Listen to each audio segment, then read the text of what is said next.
Good morning. It's Tuesday, June 18th. And this morning I want to talk about something that is very disturbing, but it's happening around the world. The Muslim population is migrating to many countries around the world.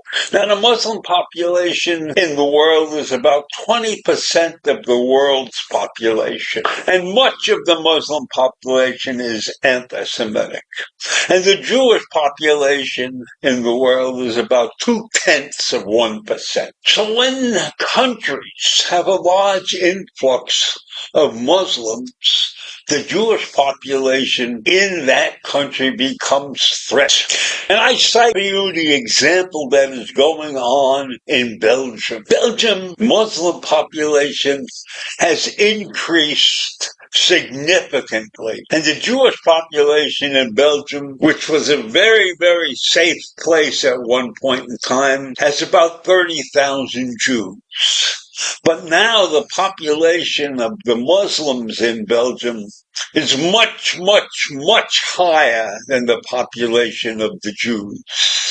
And 43% of the Muslims think that Belgian Jews are not really Belgium. They're not really true inhabitants of Belgium. And so, in the school systems in Belgium, where compulsory Holocaust curriculum used to be taught, it is not being taught now because most of the schools in Brussels are afraid to broach the subject in classes where the majority of the pupils are Muslim. So this is a situation that is probably going to occur in many, many other parts of the world because the population numbers are certainly not in favor of the Jew. And I believe when you look at the rise of antisemitism that occurred in Belgium, it coincided with the growth of the Muslim immigration into the country, which started in the year 2000, and it has accelerated since then. But at Holocaust commemoration, the authorities repeat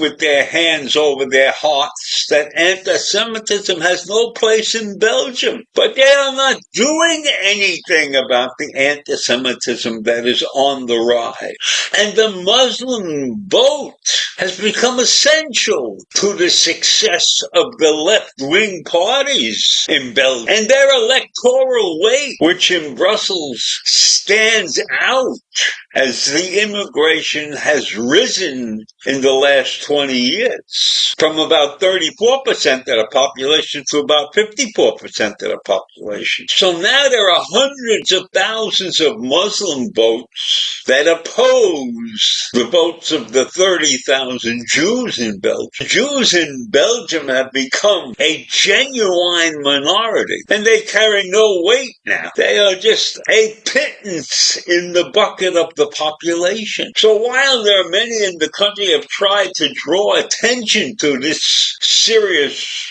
trend in Belgium, it's not working because once the numbers of the Muslim population has so far exceeded the population of the Belgian Jew, it looks like the fate of the Belgian Jew is not very good. And suddenly Belgium is gradually becoming free of Jews, while the Muslim population joyfully and conscientiously is celebrating highly racist multiculturalism, whatever that means.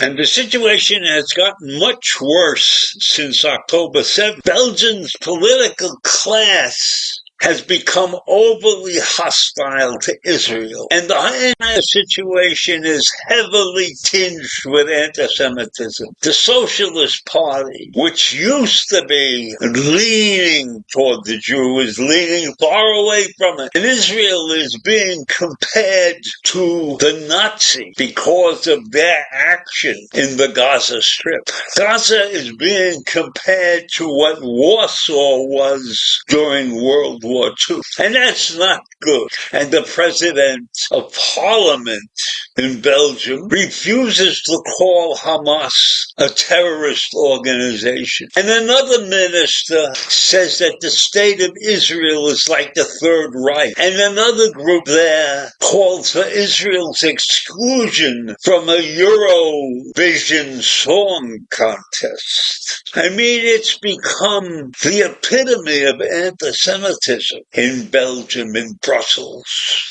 Even the Belgian Prime Minister, after his trip to Israel, was congratulated by Hamas.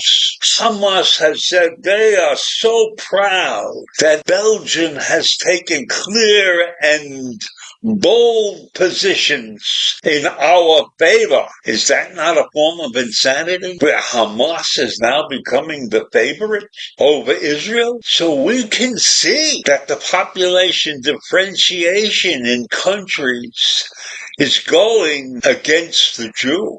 The Jew has no chance when they are outnumbered in this world by so many opponents. And when politicians don't care about what's right or wrong, they only appeal to the Muslim in order to get their vote so that they can stay in office. It's a horrible situation. But this is a reflection of what is going to happen around the world as the Muslims migrate to what we will call formerly pseudo-liberal countries. This is a situation that requires, I don't know what to solve. You are outnumbered by thousands to one. How can you survive that? Only time will tell. And most of us won't be around to see the end of it, if there will be such an end.